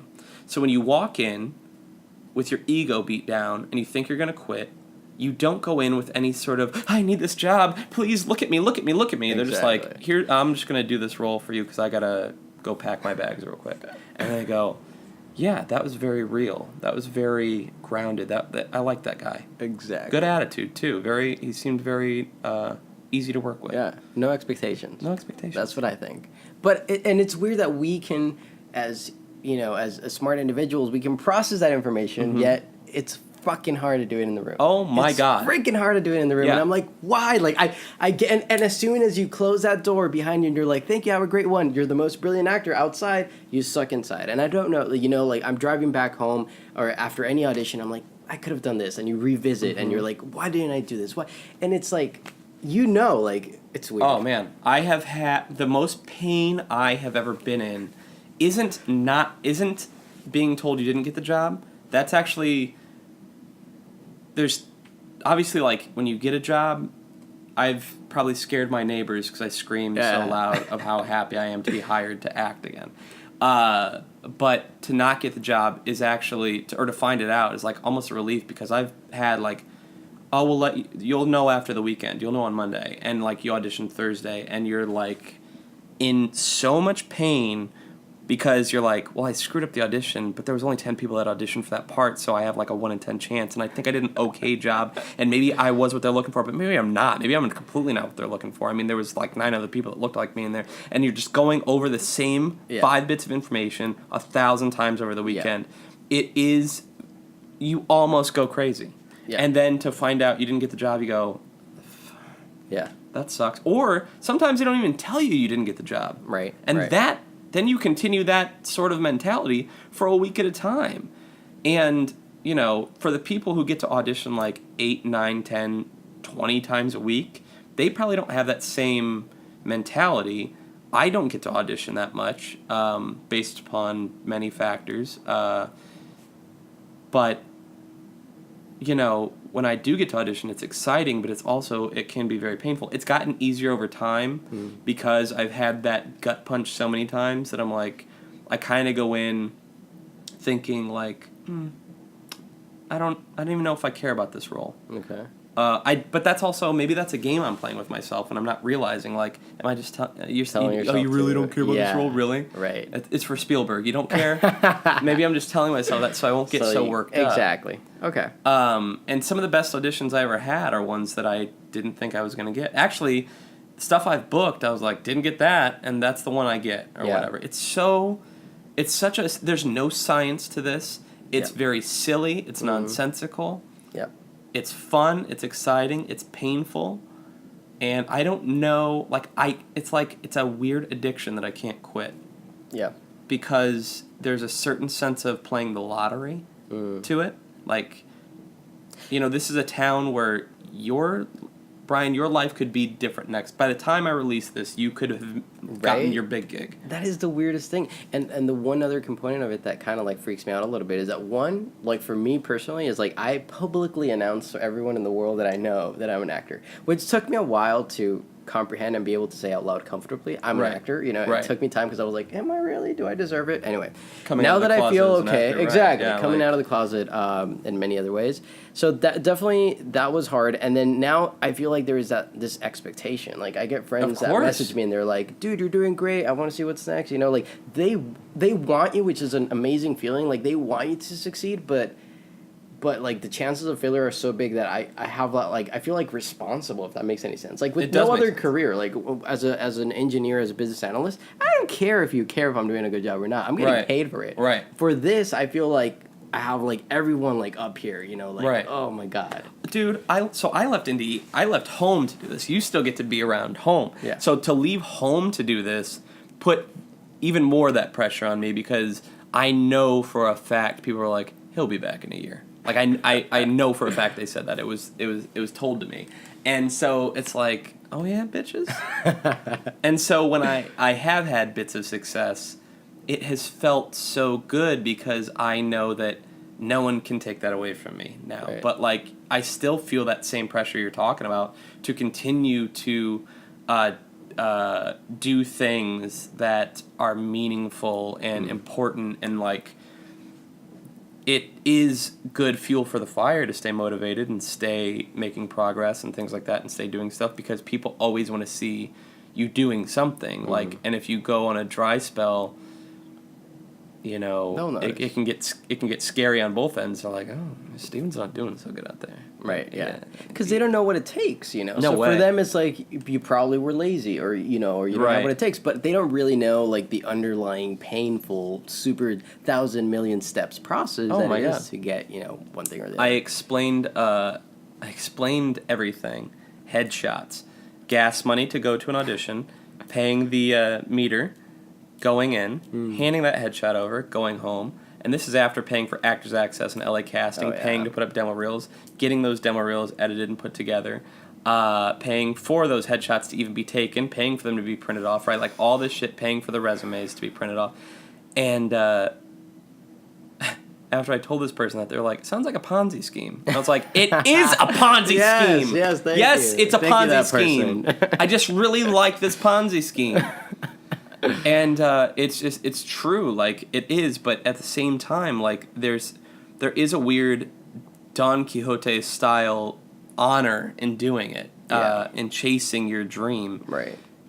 You know, that's sort of what, like, the American dream is literally etched in all of our brains, and we're all pursuing it. And some people tap out of it, and those are those people I almost envy in a way, because they're not sucked into the sort of high schoolness of America. Yeah, and you know, right now that made me think about one like weird concept that I always have in my mind, which is like this like actor bug that bit us or whatever. You know, like I see some of my friends that they have and this is totally okay to have that type of life. I'm just saying for me, it seems like a very not mundane, but like very secure, very cookie cutter lifestyle where it's like, you know, you went to college, you get an office job, you get married, and you have kids, and you live like that forever. And I'm like, if they're truly happy with that, all for it. Oh man, yeah. My only problem is that I can have that. Like, that is so accessible to me. Yeah. But I would be miserable. So I'm like, I don't know if it's a blessing that we were bit by this bug and that we can't be happy otherwise. Or if maybe they're the lucky ones because they can be happy with simpler things. And I'm The just grass saying, is you know, greener, not to right? put us like, oh, we're amazing. I'm just saying, Well, it's I a don't harder know. path. Like so you know, you pay the price for it, right?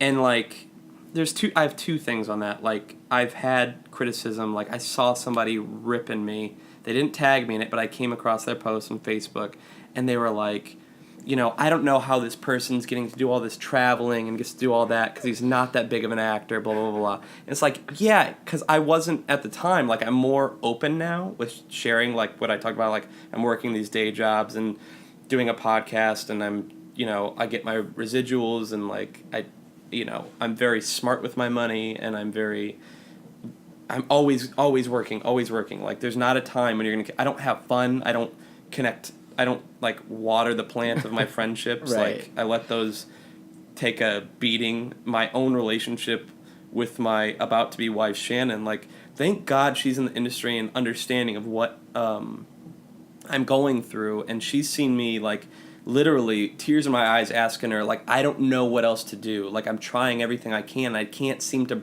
get past this plateau that I'm at or whatever it is.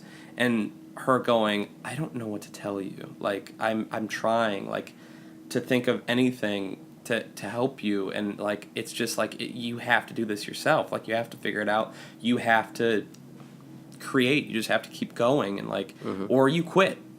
Right. And she, you know, and like you were talking about, like, the Office thing. I know actors back in South Bend that are more talented than I'm ever going to be, that live there and have no ambition to do it professionally. They just work at they do the community theater thing for free, do amazing work, and are happy with that. And it's so, Brian, it is so, listen to you, it's so healthy. And I'm just like, I can't just do that. But at the same time, again, being grateful, like, I have to stop and be like, okay, what is this lifestyle given me? I've been able to travel. I found my soon-to-be wife doing this. I have all these experiences from all these different films and plays that I've done. I've met great people like yourself that, you know, I've just met all these great people that are some of the smartest, funniest, most insightful, you know, just sensitive people in the world. Whereas if I would have just sat in my little pond that I was becoming king of, I wouldn't have gotten all that. Right. So it's like, sometimes you got to go for that adventure. Right. You have to go out into the wild, and it's not easy to survive in the wild, right? Like, if we can equate this journey that we're on to pack your bags, and I want you to go into the Amazon forest without much training. Right. And I want you to not only survive it for 10 years, but I want you to thrive and build an economy within yourself to where you can afford things and hold up to the expectations of what everyone else around you that's looking at you through a lens wants you to be. Right. So you're held to such a high standard for doing this. Like, if that was what you were pitching to me, I'd be like, hell no. Yeah. No, I'm not doing that. So why do I think that this is, if I'm equating it, there is a lot of similarity in the example that I just gave and what we're doing. Yeah. There's so much pressure to live up to the expectations of your friends and family and of people that you've. I'm still uncomfortable with the word fans, but, like, fans of yours, like, what they expect from you. Yeah. And, like, I think about it all the time, like, you know, some people look at me as like, oh, the kid who was in the faith-based thing, he just said the F word. Like, am I disappointing them, or are they okay with it? Should I care if they're okay with it? Because I just need to be myself anyway. Right. And I don't know. Like, it's a very difficult thing, so I have to shut that off and not care. Okay. I can't care what people think about me. I just have to keep my head down and do my work. And treat this as and normalize this as much as humanly possible into, this is my job. Yeah. This is what I do, and my job is to put out my creations. Right. Is to paint something and give it away to somebody and let them look at it and not care what they think about it, and just keep doing that over and over and over again, and not care if I am looked at as Picasso or if I'm looked at as one of those people on the Venice area that's like, I drew this today with my feet, or whatever, you know, whatever it is. Like, you know, like, I can't care about that. I just have to do what feels right at the time. And the more I do that, the more grateful I am. And the more grateful I am, the less depressed and aggravated I become with the entire journey. Right. And, you know, I think another blessing of not being, you know, like, let's say that you were given fame right now, and just to use fame as, like, you know, people are now looking at you, right? One experience I had at a super small scale was me and my friend, we were trying to, like, create content, and we were at my house filming, and we were improvising, and we came up with this little sketch about, like, an Uber driver, and a lot of people, more than whatever I published, like had a very positive response. It was very niche based, but they all like were like, do more and whatever and whatever. We were never able to replicate that. We tried very hard, but we were not able to replicate that. And I attribute that to the fact that we were not ready. You know, we didn't really know what we were doing. We got lucky. So I can only imagine, like, you want to be ready whenever that spotlight hits you, because if it hits you and you're not ready, you're going to be a one-trick pony, and then that's a new whole problem to have, you know? Oh, dude, absolutely. Which is why I think, like, I'm sort of like, when I looked at everything in a way and tried to like think of it that way, I was so happy that I've been able to like diversify and do all these different things and not be expected to be the greatest of all time right away. Like I am able to keep cultivating my craft and just keep getting better and keep exploring different sides of, you know, all these artistic endeavors, and, you know, take my time and do quality over quantity, even though, like, I do put out a lot of shit. But, like, even, like, little things, like, I've been doing these, like, inspirational kind of videos lately, and, like, that's just the mode I'm in, and that's what I was like when I was a kid. Like, when I was a kid, it'd be like, oh, like, basketball's the only thing I care about. I just saw this movie about police officers. So then I would, as a kid, I would just be like, you know, I gotta do everything to become the best police officer or whatever it is. Like it would. Right. I saw Ninja Turtles and I was like, I have to study nothing but karate for like 6 months, and like I would do all that stuff. And so I think like even as an adult, like I've kind of been able to, thank God, come back full circle to that sort of playfulness that I had as a kid.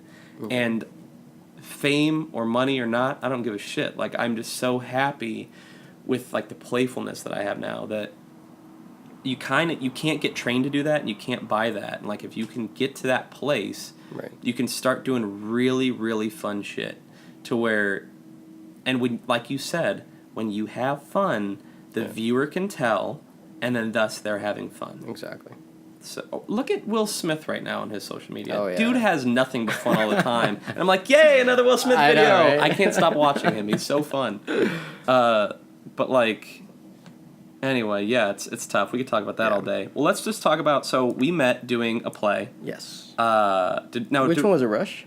It had to, I think it was a Rush. I think it was, did we meet on the one We've that you never were Home worked Alone? together. No. We've always worked around each other. I think that was a Rush with the reindeers.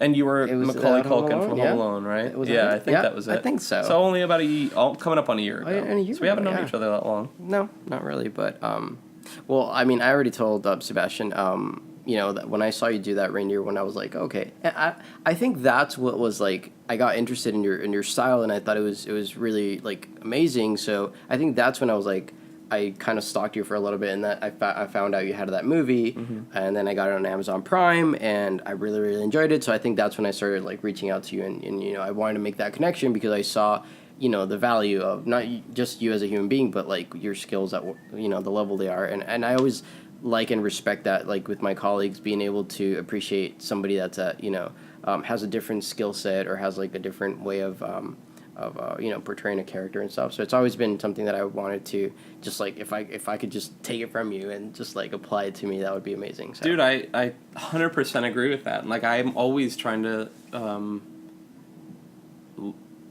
connect to people, and like, you have to connect to other artists and learn from them and work with them, and like, we will eventually work together in some fashion. Definitely with, you know, a film of some sort. Yeah. But yeah, I mean, like, I remember like seeing you do that, and I was like, okay, this is ridiculous, because first of all, that wig that they put on you. Oh my god. So to tell people I chose that wig, by the way. Oh my god, it was so over the top. So you were playing Kevin McAllister, all grown up. Yes. And you were still living with your parents, and you had PTSD. As Kevin McAllister would. And so your parents aren't bringing up Christmas at all, but your dad, Peter McAllister, starts to lose it and needs some Christmas in his life, and then you discover that and go bonkers. Exactly. That's pretty much it in a nutshell. Yeah. And I remember seeing you do that, and I was like, oh, good for him for being willing to go do this, 'cause, which, I've done my share of the kooky stuff, but it was just so, like, out of all the shorts that in that show, because what Rush is it's like 6 10-minute plays put up within like a 3-week period. From the time the plays are cast and written to the time that they get put up is about 3 weeks.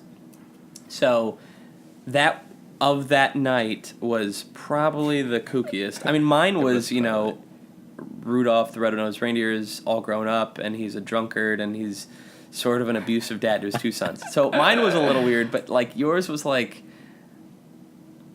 there was part of me that was jealous because I was like, oh, I love Home Alone so much. I would love to play, but I was so happy to like see you guys do it in such a weird way that I was like, oh, I wouldn't have done it weird. I would have tried to be like, no, this is how the movie is. It's got to be this way. And I would have ruined it. I see what you're saying. But no, that was cool. So like it was, so I met you doing that, which is cool. So like you're still doing, right now you're working on, you said you're working on Fallen Saints. We're doing Fallen Saints start. Force of Nature Productions. Yeah, in October we have like 3 encore performances, and then I'm going to be directing. What are you doing in Fallen Saints?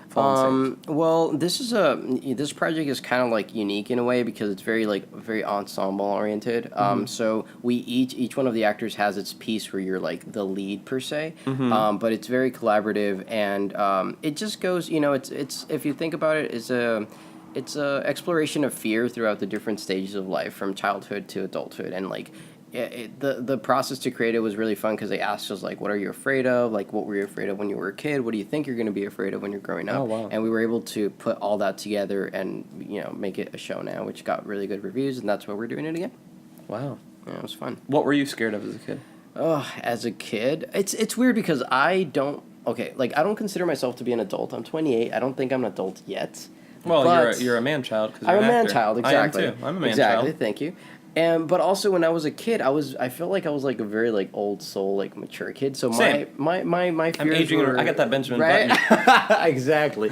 So my fears were very like am I going to be able to be successful? Am I ever going to be able to bring like happiness to other people? And it's something that still like happens right now. Like I always feel that responsibility to like, no matter what kind of social situation I'm in, I have to like make sure it's not dull, it's not boring. I have to entertain people, which like can take a lot of energy. So you're from always you. on. Yeah, there's a lot of pressure. Do you ever feel this where you're like, somebody will invite you out and you just go, I don't want to be on tonight. No, I'm not going. Yeah. And you're missing out on something that would have been fun to do, but you're just not because you don't want to have to go perform for people. Exactly. And it's weird because it's like, I don't know. I mean, now that I'm hearing it happens to you too, I mean, like, it's the thing that we go through. But I've thought about it, like, sometimes where it's like, you're there and you could just see the energy change. And the worst thing is that now they're expecting it. Oh, like, yeah. Yeah, and then if you're not doing that and you're just listening, they're like, Brian, what's wrong? Exactly. You Why okay? are you so quiet? Is being everything... Exactly. I'm like, I just want to, like, listen to you guys No, I'm now. fine. And then they go, oh, something's wrong with Brian. Yes. So you're doing that, and then you said you're directing one. I'm directing. Is this your first time directing? My first time. Well, first time directing a play. For theater, a play. Yeah. Okay. I've done my own productions, the ones that we talked about that are going to stay in my computer. But this time I'm going to get a mentor, which is great because I was like, I don't want to go all there by myself. Who's mentoring you? I have no idea yet. I think they're going to probably assign to me when they do the raffle and all that. Hopefully it's Paul Miller, but I don't know. But yeah, that's gonna be what's coming up next. So I'm going to ask you we're going to go into the final stage. We've been talking for an hour and 25 minutes already. Holy smokes. Okay, so I'm just going to ask you, this is the final bit of it. Okay. Also, are you planning you're going to do some filming soon, right? Yeah, well, I have, we're doing Cast Comedy Players at the Disney Studio on the 19th and 20th, which is a live performance. And then I was invited to do some filming with one of my friends, Vincenzo, Italian, this weekend, but that's pretty much it. And we're going to be Walter and Danielle and myself, which are all part of Force of Nature Productions, are going to be kind of like collaborating to do our own little sketches and, develop more content. So. Oh, well, I would love to make sketches with you guys. Thanks for the invitation. You're invited. I'm funny. So that's so awesome that you're working on that. And then the short that you wrote. Yes, which I definitely want to produce. The one thing that I'm doing right now, the only way I paused it was, one, I was kind of busy with like other acting stuff, and second, through the Cast Comedy Players, Max, he went to USC for film, and he read the script, another script that I had, and he really liked it, and we ended up like already getting the cast for it. Great. So we were like, all right, let's just do this. You're gonna do that one get it out of the first, way, and then because I knew like. I don't want to touch on your personal life, but there was a period of time when I met you that you were like, like you were at it, you were doing everything, and there was a little period of time, I may be wrong, but I sensed you like a little out of it for a little bit. Yeah, something yeah. happened there that I was like, I a don't lot want of to things bother happened you. that kind of can't be talked on microphone a lot, but like, yeah, I mean, there's different. Well, I have this wedding that I've been working really hard on, and then like just sort of just had one of those periods of time, and I've been very open about this. I was like depressed and like got the shit kicked out of me just by doing this acting thing and like bumping my head against the wall and feeling like, feeling like I was failing. So that made me sort of rechange everything, and that's why I started the podcast up again full force. I've talked about it on the podcast, so I'm not scared to keep talking about it. But like, yeah, man, like I kind of needed some time. I needed like, I wound up going to like Turks and Caicos with Shannon and Right. relaxing there, and I came back. Then I went to Indiana and spent some time with my family. Came back here and took like 2 weeks. By the time that 6 weeks of time or whatever it was over, I was like, I gotta get something done.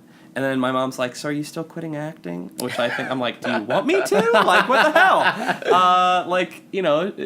But no, she didn't want me to. But like, she just wanted to check like, what's going on? Right. No, I'm not quitting acting. And like, I live here. Like, I'm not going anywhere. But like, I just needed some time to like recharge my batteries and like get my shit together.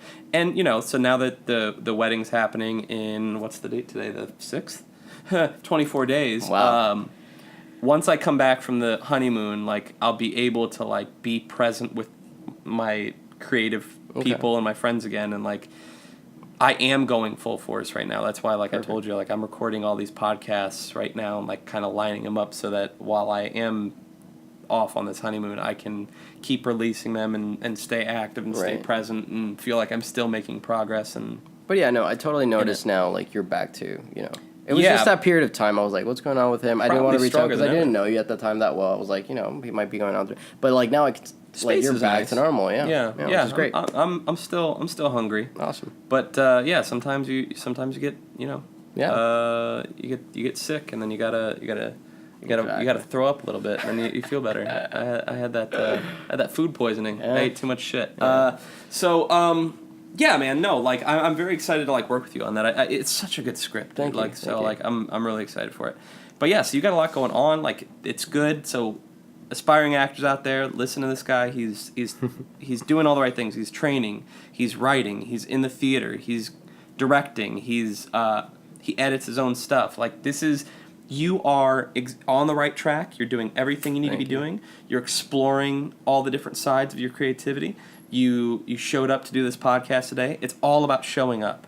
You know what I mean? That's all it is. That's all it is, yeah. So anyway, the final part, I'm going to ask you just some rapid fire questions. Okay. And so tell me what your favorite movies are. Toy Story. Good choice. Brian? What? You've got a friend in me. Good one. I have so many, damn it. Why do you ask me this question? It's hard. This is one of the hardest. Yeah, it is. Toy Story for sure. I will never take that back. They don't have to be like your absolute favorites, but like, I just can't think about them right now. They're all flashing, and I'm like, what's the name? And I'm trying to grasp it. Move on. Next question. Favorite plays. Do you have favorite plays? You're not really a theater guy. Titus, though, I was very surprised because the Shakespeare play. The Shakespeare play.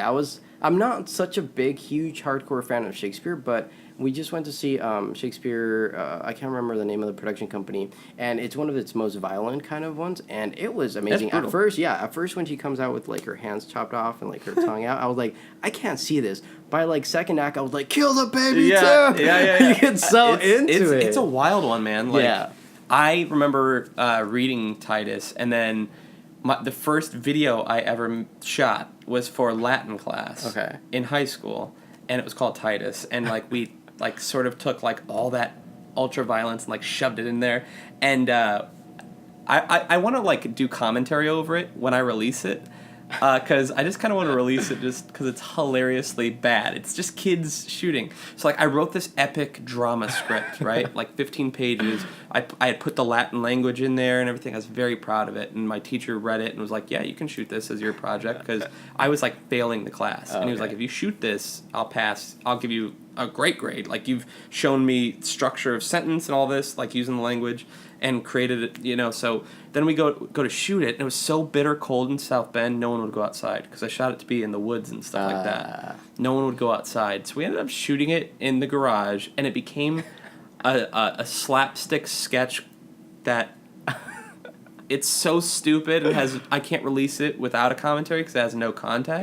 Got it. But he still gave me an A because I told him the whole story, and I was like so depressed that it was this failure of a movie, the first thing I ever shot. And he was like, "Are you kidding? You made a movie?" And I was like, "What?" And he was like, Yeah. So then they showed it on, like, we had TV monitors in every room for like the morning announcents. Okay. And like let me show the movie to the entire school for the morning. It was pretty. It was like my first touch of like, people, and the people in the hallways like, hey! I was like, yeah, I know. But I think my best and my favorite is, and I'm bad with the name because it's a really long name. It's something like The Curious Case of the Dog at Nighttime. The Curious Incident. No, the Curious. Yeah, that one. That one. That's a good one. When I saw that, I mean, Where'd you see that at? Here in LA? Pantages. It Yeah. was like the recent, yeah. but I saw a smaller production of it, and I was blown away. Like, Dude, the I saw it on character- Broadway. Oh my god. Fucking good, man. Yes, So and- good. Yes, that one, and I think this is gonna be my favorite, but I haven't seen it yet. But Book of Mormon. Oh, man. I'm into the musical, but you know. I've seen it Yeah. twice when it was here. Okay. Oh man, like, so Shannon saw it without me, and I'm still bitter. And then she's like, no, I'm taking you. You have to go. By the end of the first song, my jaw was open, and she like shakes me, and I'm like, what? And she's like, your jaw is on the floor, and it's just. But I was laughing to tears. It's brilliant. It's so good. Okay. Yeah, those are good choices. Yeah. All right. So only Toy Story, and then you just Not knocked off only, three I can only plays. think about it. Okay, don't judge me. I'm not judging. The listeners are. Okay, so I'm going to do the Bernard Pivot questionnaire. Did you ever watch Inside the Actors Studio? You ever yeah, seen that yeah, show? Inside- Okay, yeah. so this is that questionnaire he does at the end. Okay. Okay. What is your favorite word? Whimsical. Nice. What is your least favorite word? Mistake. Hate it. That's a good one. What turns you on, whether it's creatively or spiritually or emotionally? I think it's like collaboration. Like ever since I had even when I was in high school and they would say like we're gonna do this group project. Mm-hmm. For me, like group project, me interacting with friends, like having a good time, that does it for me. You're in the right business. What is your biggest turnoff? People that are not all in it. You know, they're just there for no goddamn reason. They're just Right. like, oh, whatever, yeah, I know my lines, you know, kind of thing. Yeah. Not into Gotcha. that. Favorite curse word? Favorite what? Curse word?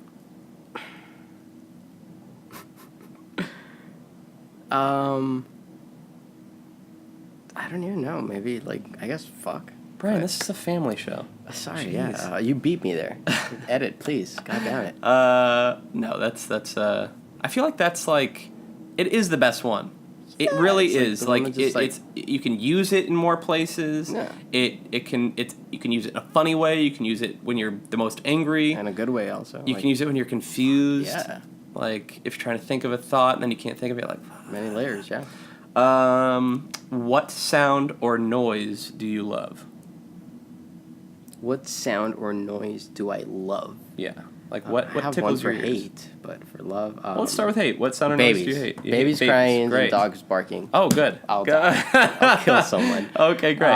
Loved ones. I know the rain. Sound of rain. Just Sound of like rain? oh. Do you ever it's so use amazing. like white noise at I night do. when you sleep? Yeah, I totally like. Sometimes I just really like put my Bluetooth and then just put like thunderstorm or something and just let it go and I'd like sleep like Yeah. a baby. Yeah. Dude, I am such a sensitive sleeper. I suffer a bit from insomnia, and like last night was horrible for me. People are finding this so interesting when I talk about this right now. But no, like I have like a fan next to my bed. I love when the air conditioner's on. I have a white noise machine. Sometimes I'll have to put my headphones in, though, because I sleep next to Shannon, right? This girl runs cold. Like, it'll be 80 degrees, and she's like, I need a jacket. I'm like, are you kidding? It's 62 degrees, and I'm pouring sweat. Wow. So, like, she puts up with that. But I love white noise machines. Like, it is a blessing for Me sure. too. Okay, so the next question, and this goes for both your work as a computer man and also as an actor. Okay. So what profession, other than those, would you like to attempt?